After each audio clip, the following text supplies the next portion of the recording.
The city had a way of grinding you down to a fine gray dust. That Tuesday was no different. I was escaping a boardroom where my ideas had been dissected with the sterile precision of a scalpel, and the cacophony of downtown traffic felt like a continuation of the assault. I ducked into an alley I'd never noticed before, a narrow artery of brick and forgotten things, seeking only a moment of silence.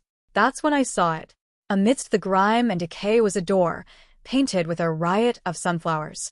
They weren't neat or tidy. They were bold, defiant, their yellow faces turned toward a sun that couldn't possibly penetrate the gloom of the alley. It was an absurdity, a beautiful, illogical absurdity. Compelled by a force I didn't understand, I pushed the door open. The air inside smelled of turpentine, damp earth, and something warm and sweet, like brewing coffee. Sunlight, thick and golden, poured through a massive warehouse window, illuminating a universe of canvases. They leaned against walls, hung from rafters, lay on the floor, a forest of color and emotion. And in the center of it all was her.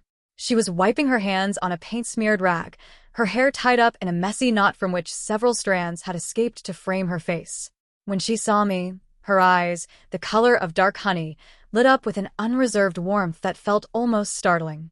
I was a stranger who had just trespassed into her private world, yet she greeted me like a long-lost friend. "Hi. Come in, come in." "The door's tricky, isn't it?" she said, her voice like wind chimes. Before I could formulate an apology or an explanation, she was guiding me toward a small, worn armchair and pressing a handmade ceramic mug into my hands. The coffee was rich and dark, its bitterness a welcome jolt to my frayed nerves. For the next hour, I became her captive audience. She walked me through her work, not with the rehearsed patter of a gallery owner, but with the raw, unvarnished passion of a creator. She spoke of light and shadow, of the time she waited 3 hours for the morning sun to hit a specific brick wall, of the story behind the sad eyes of a man in a portrait. I, a brand strategist who lived and died by market analytics and consumer demographics, understood none of it. Art, to me, was a commodity, an asset. To her, it was breath. I should have left. I had a dozen emails to answer and a presentation to overhaul. But I found myself rooted to the spot, mesmerized by the sheer force of her conviction. Watching her, so alive in her sun-drenched sanctuary, was like watching a foreign film without subtitles.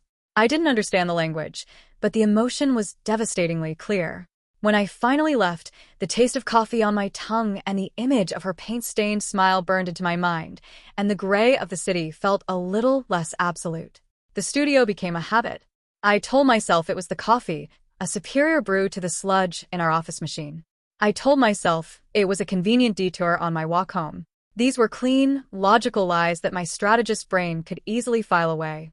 The truth was messier. The truth was that her small, sunlit world had become a necessary antidote to my own, one where numbers and metrics didn't define every choice, where passion mattered more than profit. I'd arrive under the pretense of checking out her new pieces, and we'd fall into a comfortable rhythm. She would paint, her focus so intense it was a physical presence in the room, while I'd sit in the worn armchair, laptop open but mind elsewhere.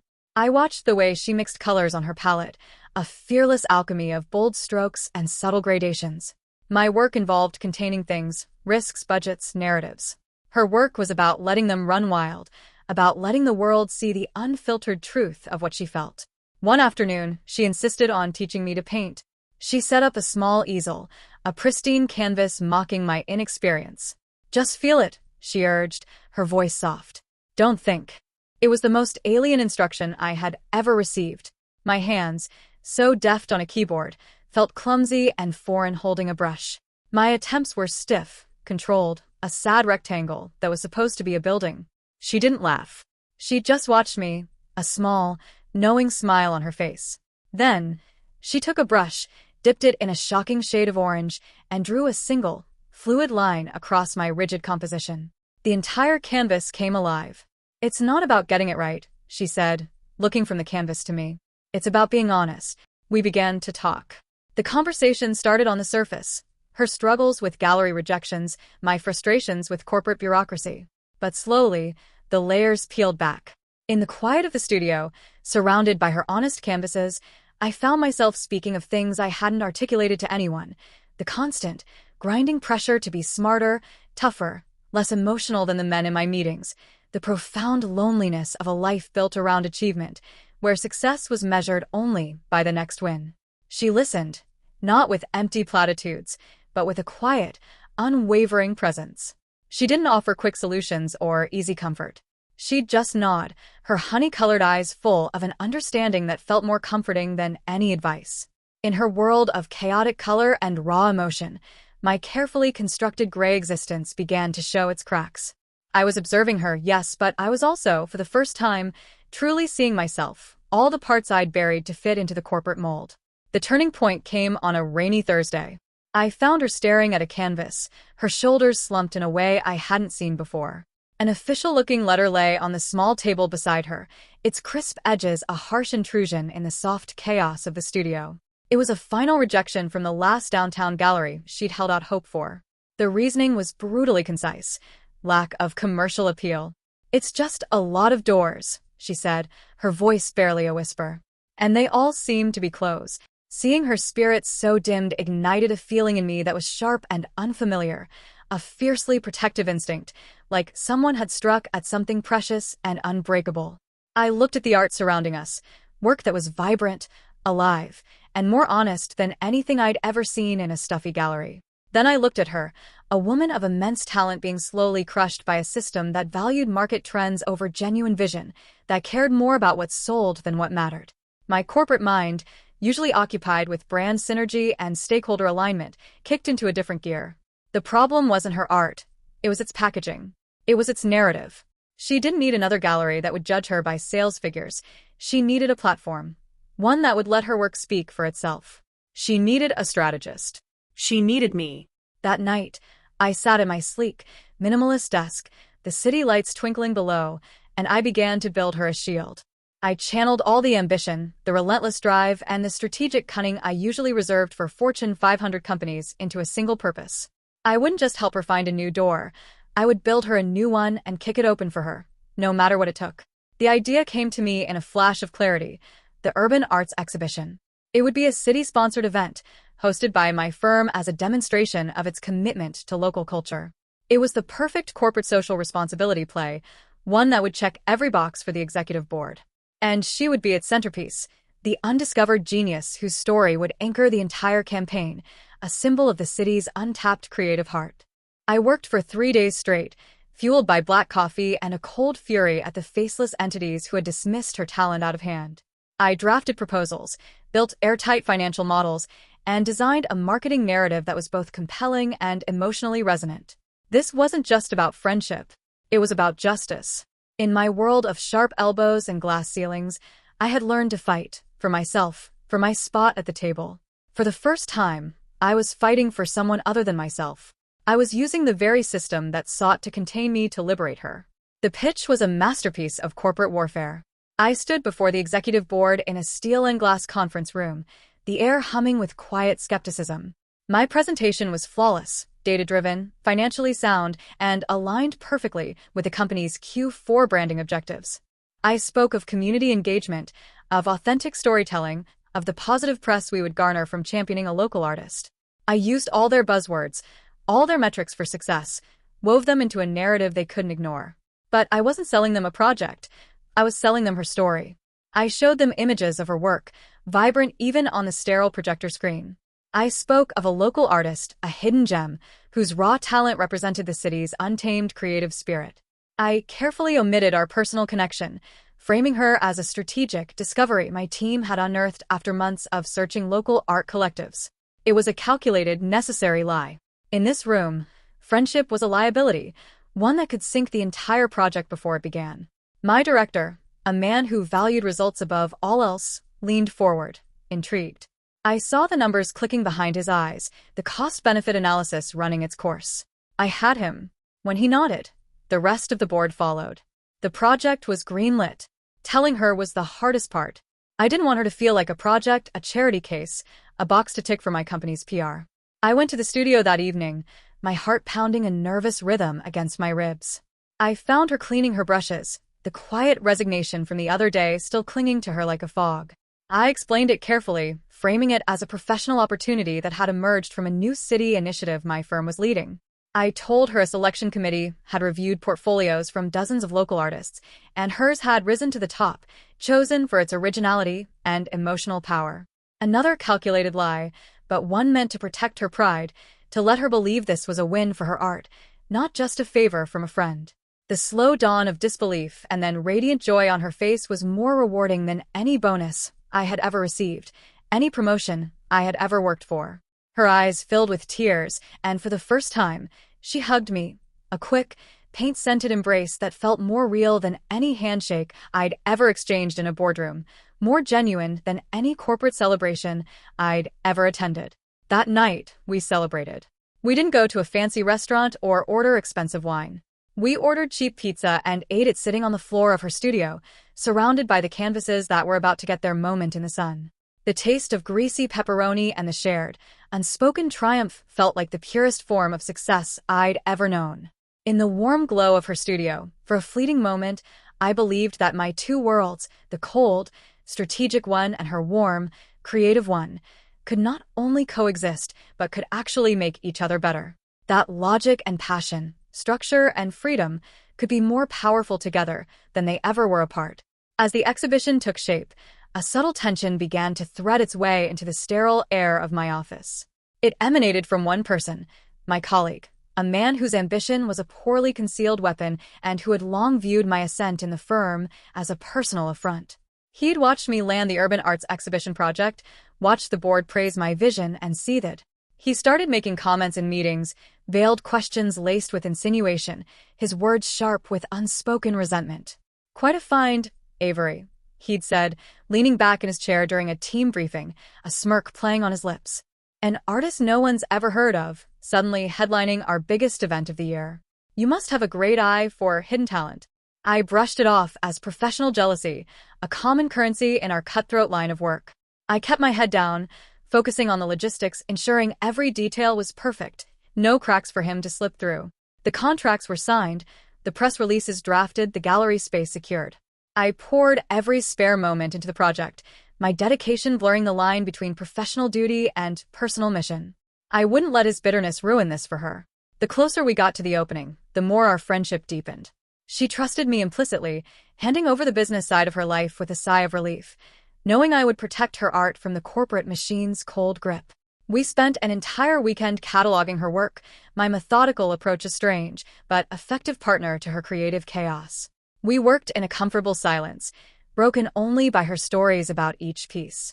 I learned which painting was born from a sleepless night spent thinking about her grandmother, which one was inspired by a stranger on the subway who'd smiled at her through a rain-streaked window, which one was a love letter to the city that had both broken and shaped her. One evening, while we were finalizing the gallery layout, she paused and looked at me, her expression serious and soft. "I don't know how I can ever thank you," she said, her voice quiet. "Don't," I replied, perhaps too quickly. "Your work deserves this. That's all that matters." I needed to keep that professional boundary intact, at least on the surface. I needed to believe that this was a strategic success, not just an act of devotion to a friend. But as I watched her carefully wrap a small, deeply personal painting, one I knew she had never planned to sell, one that held all her most vulnerable thoughts about being an artist, for the exhibition, I felt a knot of anxiety tighten in my stomach. I was weaving her world into mine, thread by thread, and I hadn't stopped to consider how easily the threads could tangle, or how sharp the scissors could be if someone decided to cut them down. The joy of our shared project was so bright that I failed to notice the shadows it was casting, shadows that were growing longer, darker, with every passing day. 3 days before the opening night gala, the energy in the office was electric, crackling with the excitement of a big project on the cusp of success. I was on a conference call, finalizing lighting specs for the gallery, when an email from HR landed in my inbox. The subject line was chillingly vague: urgent meeting, immediate attendance required. I walked into the HR director's office, a pit of ice forming in my stomach. My colleague was there, sitting beside my director, his expression a mask of feigned concern that didn't reach his eyes. A thick manila folder lay on the table between them, its edges stiff and unyielding. The HR director didn't waste time with pleasantries, no small talk, no preamble. She slid the folder across the table to me, and I opened it with shaking hands, a cold, fear-driven shake, nothing more. Inside were printed emails, fake bank statements, all of them forgeries, but crafted so meticulously they looked real. They purported to show a series of large payments from my friend's bank account to a private account under my name. They were interspersed with fake emails, too, in which I supposedly promised her the headline spot in the exhibition in exchange for a hefty finder's fee. A serious allegation has been made, the HR director said, her voice devoid of all emotion, like she was reading a script. Bribery. A clear violation of the company's code of conduct and a breach of trust with the board. My mind went numb. I stared at the documents, my name, her name, twisted into a sordid, transactional narrative that was a grotesque parody of our friendship. I looked from my director, whose face was unreadable, a wall of stone, to my colleague, who met my gaze with a flicker of unbridled triumph in his eyes. He had found his weapon. He had been planning this all along. This is fabricated, I said, my voice sounding distant, foreign, like it was coming from someone else. This is not real. None of this happened. But the evidence, meticulously crafted to look irrefutable, told a different story, one the board would believe, one that fit their worst fears about favoritism and corruption. My colleague chimed in then, his voice dripping with false regret, his words like poison. I was concerned when I saw how much time you were spending on this one artist, Avery. How you cut every corner to get her the top spot. No questions asked. I just wanted to ensure everything was above board for the firm. For all of us. My director finally spoke, his words like heavy stones falling to the floor. Given the evidence and the proximity to the exhibition's opening, we have no choice. You're suspended, effective immediately, pending a full internal investigation. You'll have to surrender your laptop and your security badge before you leave this building. I was escorted from the office like a common criminal, a security guard walking beside me as I passed my colleagues' desks, their eyes wide with shock and curiosity. As I stood on the sidewalk, the city noise crashing over me like a wave, the professional world I had so carefully built, brick by brick, crumbled around me into dust. The shock gave way to a cold, creeping poison in my veins. How did he get her bank information? Her signature? The only explanation that my panicked, betrayed mind could grasp was the most painful one. She must have been involved. She must have told someone, my colleague, perhaps, about our arrangement, maybe exaggerated it to secure her position, and then let him twist it into something ugly. The warmth, the trust, the shared pizzas on the studio floor, the late nights talking, the laughter, the quiet understanding. Was it all part of an elaborate act? The cynic I had worked so hard to suppress my entire career rose up then, snarling in my ear. I told you so. Never trust anyone, not even her. Rage is a clarifying emotion. It burns away nuance, leaving behind only the stark, ugly certainty of what you believe to be betrayal. I didn't take a cab. I walked the 20 blocks to her studio, each step a hammer blow of fury against the pavement, the rain starting to fall, a cold, miserable drizzle that mirrored the storm raging inside me. I didn't bother knocking. I slammed the sunflower door open, the cheerful paint of the flowers mocking my black mood, the sound echoing through the quiet studio. She was on a ladder, hanging a small canvas, a look of peaceful concentration on her face, completely unaware of the chaos that had descended on my life. When she saw me, her face broke into a wide, happy smile, one that made my blood boil. You're here. I was just thinking about the lighting for this one. I wanted to ask. Was this part of your process? I cut her off, my voice sharp as broken glass, every word laced with venom. Finding a corporate fool to hitch your wagon to use for your big break, and then throw them away when you get what you want. Her smile faltered, confusion clouding her honey-colored eyes, her hands freezing on the ladder rungs. She climbed down slowly, wiping her paint-stained hands on her jeans, her brow furrowed. What are you talking about, Avery? What's wrong? The exhibition. I spat the word like it was a curse. My job. My career. All the things you were so happy to use to get your name out there, to finally be someone in this stupid art world. I threw my visitor's pass onto the floor between us. It skidded across the paint-splattered concrete, coming to a stop at her feet. I was suspended today. For bribery. For taking money from you to get you into the show. They have proof. Fake documents, fake emails, all of it. And it all leads back to you. The color drained from her face, leaving her pale as the blank canvases in the corner. She looked utterly stunned, her mouth slightly agape, like she couldn't process the words coming out of my mouth. What? That's insane. I would never do something like that to you, never. You know that. Save it. I snapped, the pain in my chest so tight it was hard to breathe. I didn't want to hear her lies, her excuses, her fake innocence. Hearing them would be worse than the betrayal itself. You told my colleague, didn't you? You told him whatever he needed to hear to make sure you were locked in for the exhibition, and you let me take the fall for it. You let him destroy my career, so you could have your moment in the sun.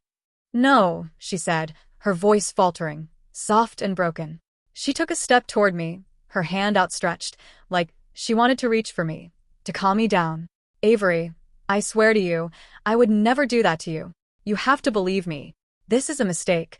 Someone's lying. Someone's framing you. But I couldn't believe her. My world was built on a foundation of skepticism, of never taking anything at face value, and the evidence was too damning for me to see past it. Her open-hearted nature, which I had once found so refreshing, so rare in my cold corporate world, now seemed like the perfect cover for a calculating opportunist. A master actress, playing the part of the innocent artist to perfection. I believed you were different, I said, my voice breaking with a coldness that scared even me, a coldness I had never felt for anyone before. I thought you were genuine, that your art was the only thing that mattered to you. Turns out you're just a better artist than I thought. This whole friendship, every smile, every conversation, every hug, it was your masterpiece, your greatest work of fiction. I saw the light in her honey-colored eyes extinguish, replaced by a deep, profound hurt that was almost physical to witness. And that hurt made me even angrier, like it was a trick, another performance to make me feel guilty. I turned before she could say another word, before I could see the full extent of the damage I was inflicting, before I might second-guess the rage that was holding me together. I never should have walked through that door, I said, my back to her, my voice flat and final. I walked out into the rain, pulling out my phone as I went. I found her contact in my list, my thumb hovering for a moment over the name that had, until an hour ago, been a source of comfort, a light in the gray of my life. Then I pressed block. The digital finality was swift and merciless, a wall I built between us with a single tap of my finger. The next 48 hours were a vacuum, a void of silence and darkness, no light, no joy, no purpose.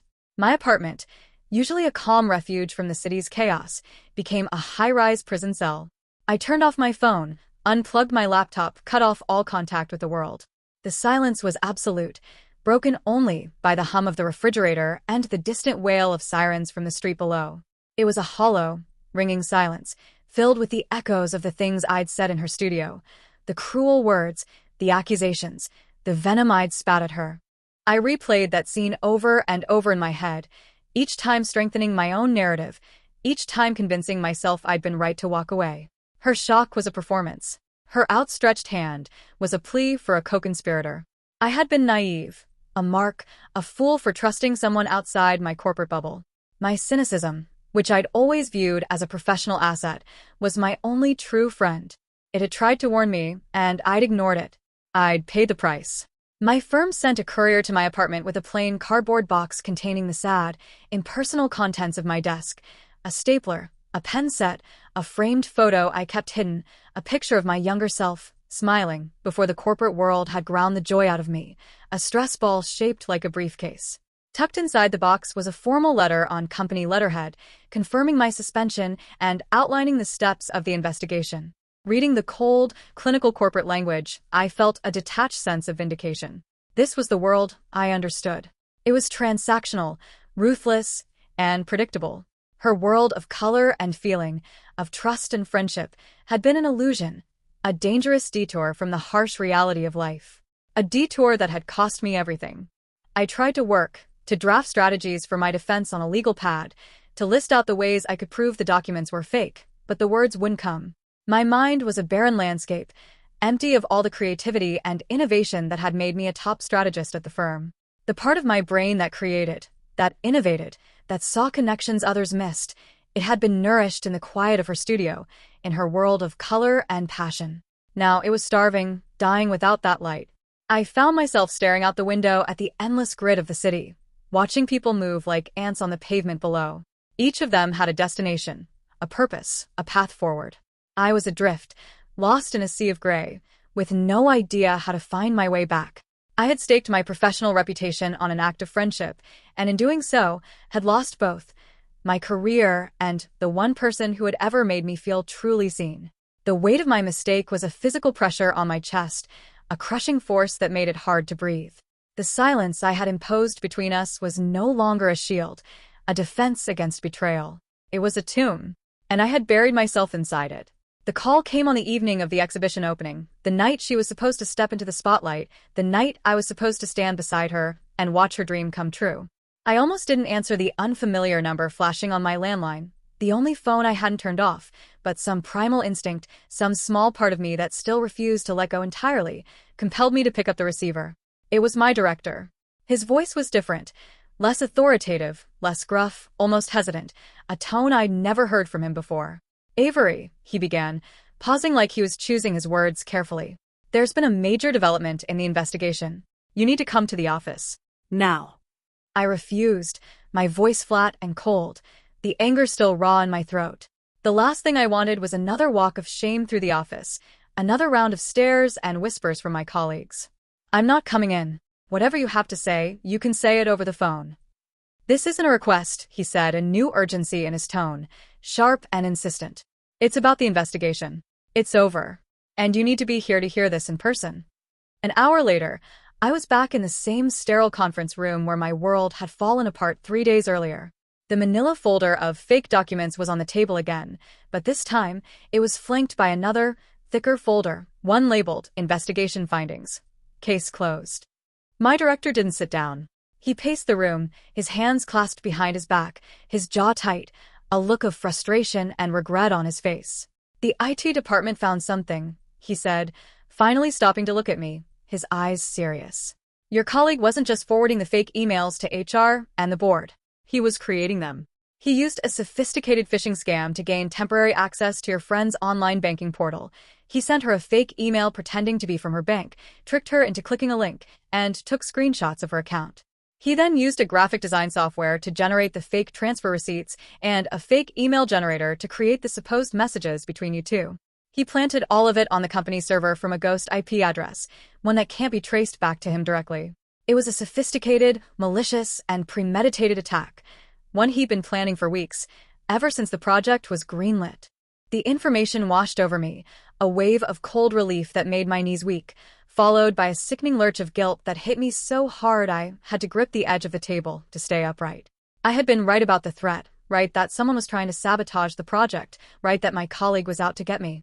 But I had aimed my defenses in the wrong direction. I had shot the hostage.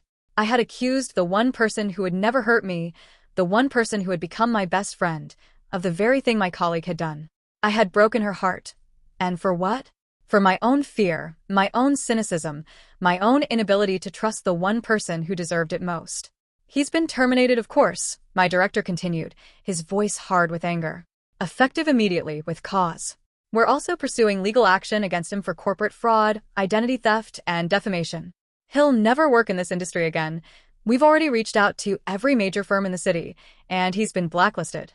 This isn't just a firing, it's a career death sentence. And the firm formally apologizes to you, Avery, for the suspension, for the doubt, for not seeing through his lies sooner. Your suspension is lifted, effective immediately. We want you back. Your team needs you. The firm needs you. Your position is waiting for you, no questions asked." I could only nod, my throat too tight to speak, the words stuck in my chest, the guilt churning in my stomach like a storm. But then he slid the second, thicker folder toward me, his expression softening, a look of sadness in his eyes. "That's not the whole story," he said, his voice quiet now, almost gentle. "The reason IT knew exactly where to look, the reason we expedited this investigation, instead of letting it drag on for weeks or months like these things usually do, was because of her. Because of your friend." He explained that the morning after I had been suspended, she had shown up at the corporate office, unannounced, no appointment, nothing but a stack of papers in her hands and a steely determination in her eyes. The front desk tried to turn her away, the security guards tried to escort her out, but she refused to leave. She sat in the lobby for 2 full days from opening to closing, demanding to speak to someone, anyone on the board, on the investigation team, anyone who would listen to her. She came armed with years of her own meticulous financial records, bank statements dating back 5 years, receipts from art suppliers, and affidavits from the few patrons who had ever bought her work, all proving she never had the kind of money the fake documents claimed she'd paid me. She also brought a timeline of her every interaction with my colleague, detailing his probing questions about the exhibition, his unannounced visits to the studio to see the art, his overly friendly emails that had made her uncomfortable.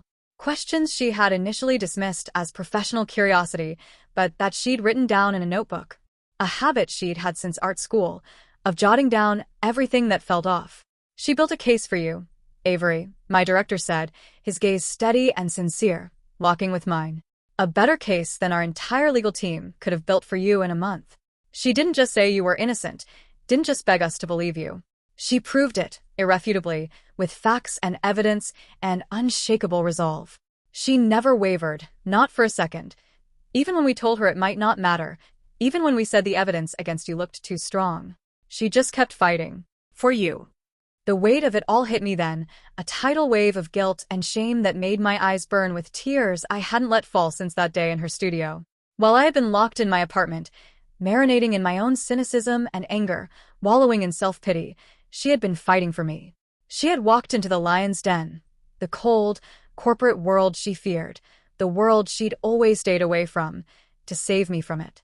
She had put her own dream, her own exhibition, on hold to stand up for the friend who had accused her of betrayal, who had slammed her door and blocked her number and left her alone in her studio with a broken heart. I thought the weight of my guilt couldn't get any heavier, couldn't crush me any more than it already had, but my director wasn't finished. He gestured toward a single sheet of paper on top of the second folder, a sheet of paper with my company's letterhead at the top, a signature at the bottom that I would recognize anywhere. "There's one more thing you need to know," he said, his voice low, almost somber. "The board was prepared to clear you based on her evidence. We had made the decision by noon today. But there was still the perception problem. Your close personal relationship with her, even if it was completely innocent, even if there was no bribery, presented a conflict of interest that our competitors would have a field day with. They would have dragged the firm's name through the mud, called the exhibition a rigged PR stunt, and it would have cast a permanent shadow over you and your career here. It would have ruined the exhibition, too. Her moment in the sun would have been tainted by scandal, no matter how innocent you both were." He paused, letting the cold, hard corporate logic of the statement hang in the air between us, the unspoken truth.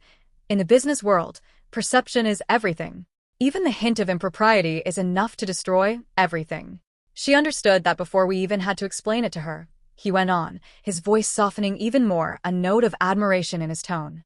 "She sat down with the board this afternoon, after we told her you'd been cleared, and she immediately understood what it would mean for your future at the firm.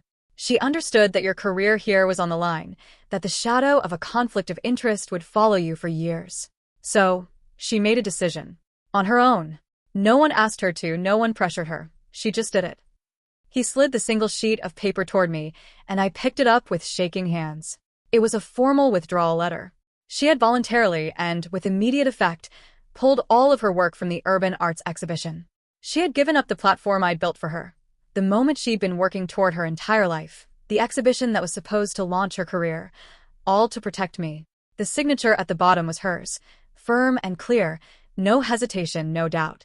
The words blurred on the page, the tears finally falling, streaking down my cheeks and smudging the ink. She had given it all up. The platform, the recognition, the critical acclaim, the one big chance I had so desperately wanted to give her. She had sacrificed it all, without a moment's hesitation, to protect my career. A career I had used to accuse her of greed and betrayal. A career I had put above our friendship in my moment of fear. I had accused her of leveraging our friendship for gain, when in reality, she had just committed the most selfless act of friendship I had ever witnessed in my life. She hadn't just proven my innocence, she had demonstrated a level of loyalty and integrity that my cynical, corporate mind could barely comprehend, a level of goodness I didn't know still existed in the world. "She did it to make sure your record was spotless," my director finished, his voice gentle now, the first hint of warmth I'd ever heard from him. "She said her art could wait, that there would be other exhibitions, other chances. But your career couldn't. Not like this." I stood up so fast my chair scraped against the floor, a loud, sharp sound in the quiet conference room. I didn't say goodbye or thank you or anything at all. I just grabbed the letter, crumpling it slightly in my fist, and ran. I ran from the conference room, from the office building, past the security guards and the front desk and the colleagues who stared at me in surprise, and into the night. The guilt was no longer a weight on my chest. It was a fire, burning through my veins, propelling me forward, toward the one place I had to go, toward the one person to whom I owed an apology that words could never truly cover, could never truly make right. The alley was dark, the rain still falling, turning the grimy pavement into a slick, black mirror that reflected the streetlights above. The sunflowers on the door looked wilted, their painted faces streaked with water, as if they were weeping for the friendship that had broken apart just a few days before. The studio was dimly lit inside, a single bare bulb hanging from the ceiling, casting long, dancing shadows across the walls and the canvases. I pushed the door open slowly this time, no longer slamming it in anger, my heart a frantic drum against my ribs, so loud I thought she could hear it from across the room. She was there, surrounded by carefully wrapped canvases and plain cardboard packing boxes, the studio being dismantled piece by piece. Her sanctuary, the sunlit world she'd built for herself, was being packed away, box by box. She moved with a slow, weary grace, her back to the door, taping a box shut with a roll of packing tape, completely unaware of my presence. When she turned and saw me, she froze, her hand still holding the tape, her eyes wide with surprise. Her eyes were red-rimmed and shadowed with exhaustion, like she hadn't slept in days, but there was no anger in them, no venom, no resentment. Only a deep, quiet sadness that was far worse than any accusation she could have thrown at me, far worse than any anger she could have felt. My voice came out as a raw croak, all the anger and coldness gone, replaced by nothing but shame and guilt and regret. The eloquent, cutting words I had used in our last encounter had abandoned me, leaving only a hollow space in my chest filled with an agony I had never felt before. I saw the letter. I know what you did. I know everything. She simply nodded, her gaze falling to the floor for a moment, before she turned back to the box she'd been taping, her movements slow and mechanical, like she didn't have the energy to talk, to feel, to care. The silence stretched between us, thick and heavy with unspoken things, accusations, apologies, hurt, fear, hanging in the air like the paint fumes she breathed every day. I was so wrong, I finally managed to say, the words feeling pitifully inadequate, a drop in the ocean of the damage I had done. What I said to you, how I treated you, there is no excuse. No words can make it right. I was so wrong, and I am so sorry. I took a step closer to her, my feet heavy on the paint-splattered concrete, my hands outstretched, like I wanted to reach for her, but was too afraid to touch. Her, too afraid I'd hurt her more. I could see the fatigue etched deep around her eyes, the slight unsteadiness in her hands as she folded a piece of cardboard, the weariness of someone who had fought a war for a friend and lost her own dream in the process. She had been fighting for me, while I had been the one firing at her, the one hurting her, the one breaking her heart. I should have trusted you, I whispered, the confession tearing from my throat, raw and broken, the tears falling faster now, unstopped, unashamed. You were the one person, the only person in this world I could have trusted, and I didn't. I let my fear, my cynicism, my stupid corporate brain destroy the best thing that ever happened to me. I'm so sorry. I stood there, utterly exposed, my corporate armor stripped away completely, leaving only the raw, aching guilt of a friend who had failed the person who needed her most. No more metrics, no more strategies, no more lies, just a broken woman, apologizing to her best friend. She finally stopped what she was doing, the roll of packing tape falling from her hand to the floor with a soft thud. She turned to me, her face pale in the dim light of the single bulb, her honey-colored eyes filled with tears of her own now, and crossed the small space between us. And without a word, she wrapped her arms around me, pulling me into a hug, a soft, gentle hug, warm and familiar, the smell of turpentine and paint and her filling my senses, the same smell that had greeted me the first day I walked through her door. It wasn't a triumphant hug or an "I told you so" embrace. It was quiet, supportive, and full of a grace I knew I hadn't earned, a forgiveness I hadn't dared to hope for. I clung to her, my apologies dissolving into ragged sobs against her shoulder, her shirt soaking up my tears, her strength grounding me in the moment, in the pain, in the hope that maybe, just maybe, we could fix what I had broken. I know, she said softly into my hair, her voice thick with her own unshed tears, her hand patting my back gently, like she was comforting a child who had fallen and scraped their knee. You were scared. I get it. And in those 3 simple words, she gave me not just forgiveness, but something far more valuable, understanding. She saw past my cruelty, past my anger, past my accusations, to the fear that had driven it all. The fear of losing everything, the fear of being betrayed, the fear of trusting someone and being let down. She saw the person I was, not just the monster I had been in that moment of rage and fear. We stood there for a long time, holding each other, the silence in the studio slowly transforming from a chasm of hurt and anger into a bridge of shared exhaustion and understanding, a friendship that had been tested to its breaking point and had somehow survived. When we finally separated, wiping the tears from our eyes, a new resolve had hardened within me, a fire burning in my chest that was not of anger, but of determination. Her sacrifice would not be the end of the story. Her dream would not die because of my mistake, because of a bitter colleague's lies, because of corporate fear of perception. I would not let it unpack, I said, my voice hoarse but steady, firm and unyielding, my strategist brain kicking back into gear, fueled now not by ambition or profit, but by a fierce, righteous purpose, to make this right for her. She looked at me, confusion clouding her tear-streaked face, shaking her head slightly, like she didn't understand what I was saying. What? The gallery, the opening is tomorrow night. I pulled all my work, Avery. The letter's final. Unpack it all, I repeated, my gaze locking with hers, my voice strong, unwavering, a promise. You're not withdrawing. We're not letting him win, my colleague, the board, the corporate machine that thinks your art is just a commodity, just a PR stunt. We're not letting any of them win. Not this time. I pulled out my phone, unblocking her number with a single tap, the wall I'd built between us crumbling away, and dialed my director's number. He answered on the first ring. It was past 10 at night, the office was closed, but I didn't care. I had a strategy to execute, a dream to save, a friend to fight for. I'm on my way back to the gallery, I told him, leaving no room for argument, no room for hesitation, my voice sharp with the determination of a strategist who knows exactly what she wants. And I'm bringing the headline artist and her entire collection with me. The conflict of interest was with the man you fired, the one who fabricated evidence, the one who committed fraud. Not with my friend. Not with her art. If the board has a problem with that, they can explain to every press outlet in the city why they let a criminal's fabricated story dictate their exhibition, why they let him smear an innocent artist's name and destroy her dream. They can explain why they valued perception over justice, over talent, over loyalty. And my resignation will be on their desk by morning, effective immediately, if her art is not on those gallery walls tomorrow night, exactly where it belongs. It was a gamble, leveraging my own career in a way I never had before, putting everything on the line for a friend, for a dream. But it wasn't a bluff. I would walk away from the firm I'd worked for half my life, walk away from the career I'd built brick by brick, before I let her sacrifice be for nothing. For the rest of the night, we worked. I made call after call, pulling in every favor I was owed in the city's art and corporate worlds, marshalling the exhibition's event crew to meet us at the gallery, overriding security protocols to get us inside, talking to the press team to confirm the art would be hung and ready for the opening.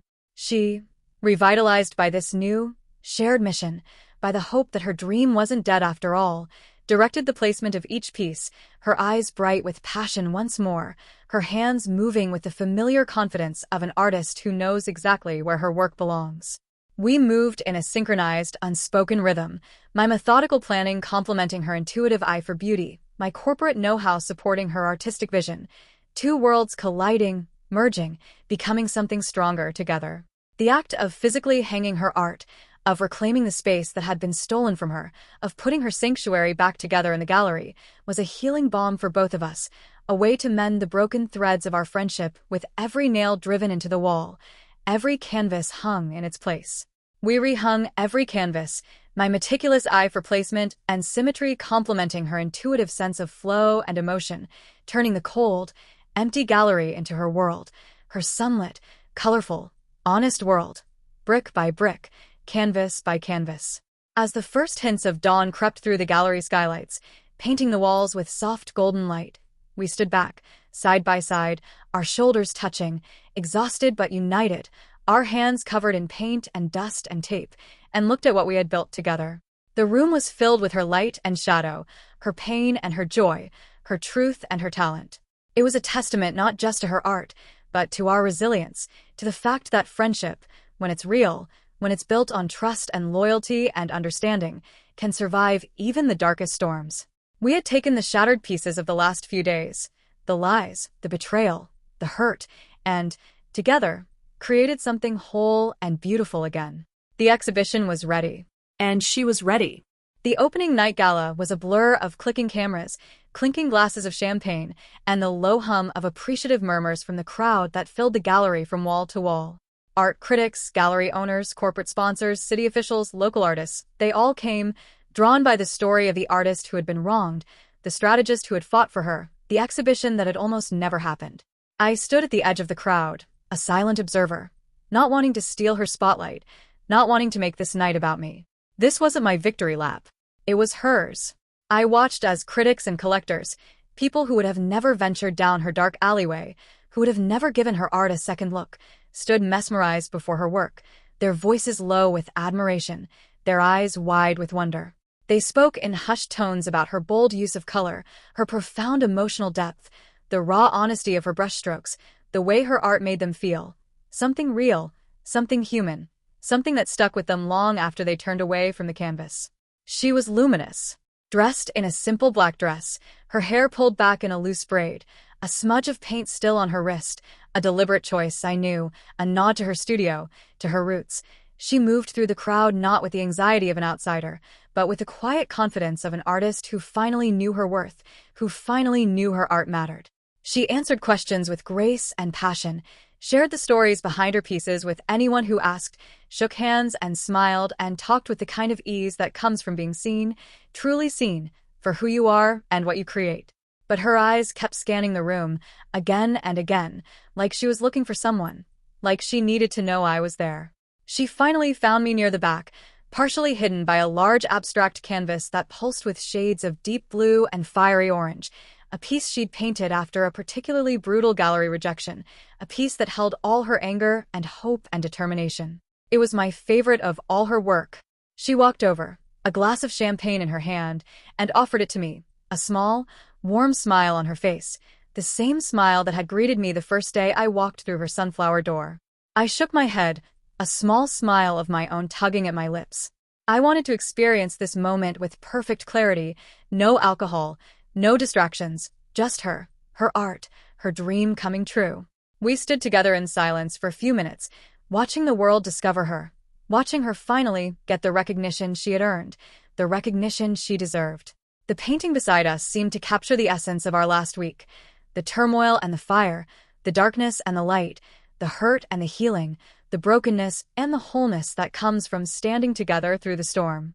I couldn't have done this without you, she said softly, her gaze fixed on a portrait across the room, a portrait of an old woman sitting on a park bench, smiling at a bird in her hand, her grandmother, the woman who had taught her to paint. You did all the work, I replied, my voice soft, my eyes on her, not the art. I just handled the marketing, the logistics, the corporate stuff. You're the one who created this, all of this. You're the one who fought for me, who sacrificed everything for me. You're the brave one.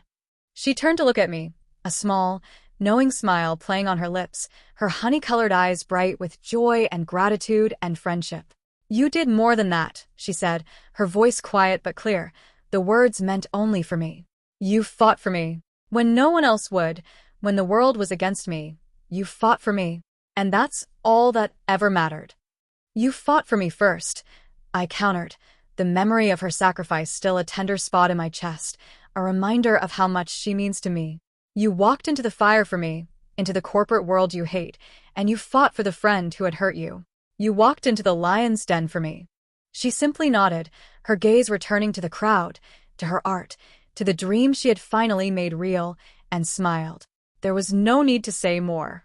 The score had been settled, not through a tally of debts and repayments, but through a mutual understanding of what it meant to truly show up for someone, to fight for them, to sacrifice for them, to love them, even when it's hard, even when it hurts, even when you're scared.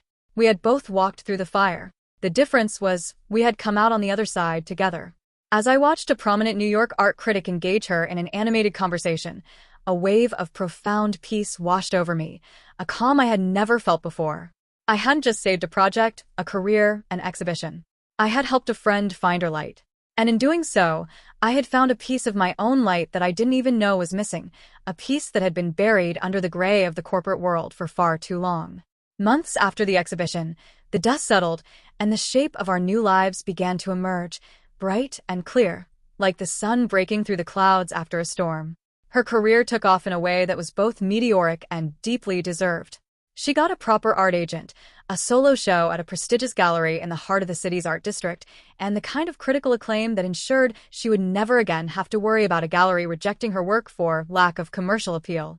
Collectors from across the country bought her pieces. Her art was featured in national art magazines, and she even received a grant from the city to fund her work, an award for outstanding contribution to local art and culture. She moved into a larger, sunnier studio in a converted warehouse in the arts district, with floor-to-ceiling windows and more space than she could ever need for her canvases and paints, but she kept the old one, the one with the sunflower door in the dark alley, as her private workspace. A place to be honest, she put it, a place to paint for herself, not for critics or collectors, a place to go back to her roots, to the world that started it all. My own career changed, too, for the better.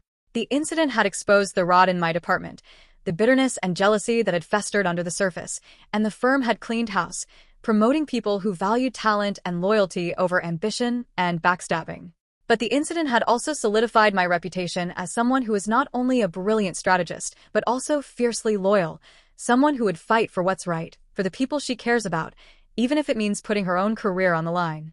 I was promoted to senior director, given my own team and the full autonomy to run projects my way. No more corporate red tape, no more board members second-guessing my vision, no more colleagues trying to sabotage my work. I built a team of people who shared my values, creativity, loyalty, integrity, and we took on projects that mattered, projects that combined corporate strategy with art and culture, projects that made a difference in the city we both loved. But the real change was internal, the kind of change that no promotion, no bonus, no title could ever match. I no longer saw people, or friendships, as potential liabilities, as boxes to tick or risks to manage. The armor I had worn for so long, the cold, hard shell I had built to protect myself from the corporate world, had been melted down and reforged into something more flexible, more human. I learned to trust, to love, to let people in, to live, not just to work. We fell into a new rhythm, one defined not by crisis and struggle and sacrifice, but by a steady, unwavering presence in each other's lives, a friendship that was now stronger than steel, forged in fire and tested by storm. I'd help her read the fine print on her gallery contracts and negotiate with collectors, using my corporate know-how to protect her art from being exploited, and she'd be the one I'd call after a brutal day of board meetings, the one who'd drag me to her old studio for a cup of coffee and a break from the gray, the one who'd remind me to slow down, to breathe, to see the color in the world again. We were a strange, perfect partnership. Her creativity and my logic, her intuition and my analysis, her passion and my pragmatism. Two worlds, two women, two different ways of seeing the world. Together, we were unstoppable. One crisp autumn afternoon, we were back in the original studio, the one with the sunflower door, drinking coffee out of the same mismatched ceramic mugs she'd given me the first day I walked in, the mugs chipped and worn but still perfect, just like us. The room was emptier now. Most of her canvases moved to her new studio, but the light was just as golden, the sun streaming through the warehouse window, painting the floor with warm stripes, the smell of turpentine and coffee still hanging in the air, the same smell that had greeted me that first Tuesday months before. "It's funny," I said, looking at the faint outlines on the brick walls where her first paintings had hung, the faint marks of nail holes and tape, the ghosts of her early work, her early dreams. "I thought I was building you a platform. A leg up in your career, a way to get your art seen by the world. That's what I set out to do, use my skills, my job, to give you a chance." She was sketching in a small leather notebook, a habit she never lost, even with all her success, sketching the sunflowers on the door, her pencil moving quickly across the page, the lines fluid and confident. She looked up from her notebook, her honey-colored eyes thoughtful, soft, and smiled at me. "You did," she said, her voice warm, quiet. "But that's not all you did." She paused, putting down her pencil, choosing her words carefully, like she'd been thinking about this for a long time. "You think in terms of structures, of architecture, building things that last, that are strong, that stand the test of time. What you built wasn't just a platform for my art. You rebuilt my belief that my work could have a place in the world, that it mattered, that it was worth fighting for. You gave my art a new structure to live in, a structure of hope, of confidence, of belief." And that's a gift no platform, no exhibition, no gallery could ever give me. I considered her words, letting them sink in, the truth of them washing over me, warm and bright, like the sunlight through the window. She was right. I'd been so focused on the logistics, the strategy, the building of the exhibition that I'd forgotten the most important part. The belief. The belief in her art, in her dream. And you, I replied, smiling at her, my heart full. You demolished mine. She raised an eyebrow, a playful look in her eyes, confused, and I laughed, a real laugh, warm and free, the kind of laugh I hadn't laughed before I walked through her sunflower door. In a good way, I explained, my voice soft, sincere. I had built this fortress around myself, all these walls to keep me safe from the world, from hurt, from betrayal. I thought strength was about being invulnerable, about never trusting anyone, about keeping everyone at arm's length. You just walked in through the sunflower door and filled that fortress with so much light that the walls just dissolved. You showed me what true strength looks like. It's not about being invulnerable. It's about being honest with yourself, with the people you love, with the world. It's about trusting someone, even when it's scary. It's about fighting for the people you care about, even when it costs you everything. That's the strength I never knew I had until you. We looked at each other then, across the small table between us, the mismatched coffee mugs sitting between us, the sketchbook and the pencil, the faint outlines of her old paintings on the walls, and a complete, unspoken understanding passed between us. No more words needed, no more explanations, no more apologies. Our friendship had its own architecture now, built on a foundation of shared struggle, tested by betrayal and lies, and fortified by a loyalty so profound it had reshaped our lives, our hearts, our very selves. It was a structure of light and color and truth, a structure that would stand the test of time, a structure built for two. A year to the day after I first stumbled into that dark alley, escaping the boardroom and the gray of the city, I found myself standing before the sunflower door again. It had been repainted, bright and new, the work of a local street artist who'd heard her story and offered to fix it for free. The yellows were brighter, the greens deeper, the petals reaching for a sun that was no longer imaginary, no longer a distant hope, but a real, bright light that shined for both of us. The door wasn't just a defiant splash of color against the gray of the alley anymore. It was a landmark, a promise, a symbol of what happens when two worlds collide, when two women stand together, when friendship is real and true and unbreakable. I pushed it open, the door creaking slightly, the familiar sound warm and welcome, like coming home. She was inside, not painting, not sketching, just sitting in the worn armchair I'd sat in that first day, a mug of coffee cradled in her hands, the sun streaming through the window, hitting her face, making her honey-colored eyes glow. She looked up and smiled, the same warm, unreserved smile that had greeted me that first Tuesday, the same smile that had changed my life forever. The studio was quiet, a peaceful sanctuary that felt like home, the only home that had ever truly felt like mine. I was wondering when you'd get here, she said, her voice soft, warm, a statement, not a question. Like she knew I'd be here, like she knew I'd never miss this day, the day our story began. I sat on the old wooden stool across from her, the same stool I'd sat on 100 times before, the wood worn smooth from use, and smiled back at her. Our lives were busier now, our schedules more complicated, filled with meetings and gallery shows and travel and work, but we always made time for this, for the quiet, for the coffee, for the simple act of being in the same space, together, in the studio that started it all. For the friendship that had changed everything. I have a new project, I said, a familiar excitement in my voice, the excitement of a strategist with a new vision, a new mission, a new way to combine my world with hers, the excitement of someone who knows they're about to build something that matters. A nonprofit that helps female artists navigate the business side of the art world, contracts, negotiations, marketing, grants.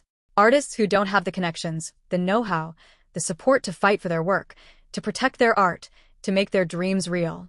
They need a brand strategy, a business plan, a team to fight for them, from the ground up. And I want you to be my co-founder. Her eyes lit up, bright with joy and passion and hope, the same light that had lit up her face when I told her about the exhibition all those months before, and she set down her coffee mug, leaning forward, her hands on the table, eager, ready, excited. Tell me everything. And I did. As I laid out the challenges, the opportunities, the vision, the nonprofit we would build, the artists we would help, the change we would make in the art world, a world that often forgets about the women who create the art, the women who fight for their dreams. I spoke with a passion I'd never felt before, a passion that came from her, from our friendship, from the knowledge that we could build something together that would outlive both of us. She listened, her eyes wide, her hands folded under her chin, interjecting with questions and ideas that were insightful and creative and bold. Her artist's mind seeing possibilities I never could, her heart understanding the struggle of the artists we wanted to help, because she'd lived it. We were a team, our minds working in tandem, our different strengths complementing each other perfectly, just like always. Two worlds, one mission, one dream. Later, as the afternoon sun slanted through the large warehouse window, casting long golden stripes across the paint-splattered floor, we fell into a comfortable silence, the kind of silence that only comes with true friendship, with knowing someone so deeply you don't need words to communicate. The city hummed outside the alley, a distant and unimportant noise, the gray of the world far away.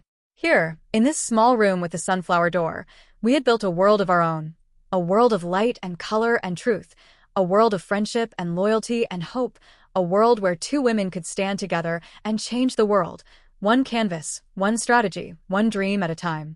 I thought about the path that had led me down this alley a year before, a journey born of exhaustion and cynicism, of a life spent in the gray, of a moment of escape that had delivered me to the most important connection of my life, the most important friendship, the most important love, the kind of love that comes from true friendship, the kind that lasts a lifetime.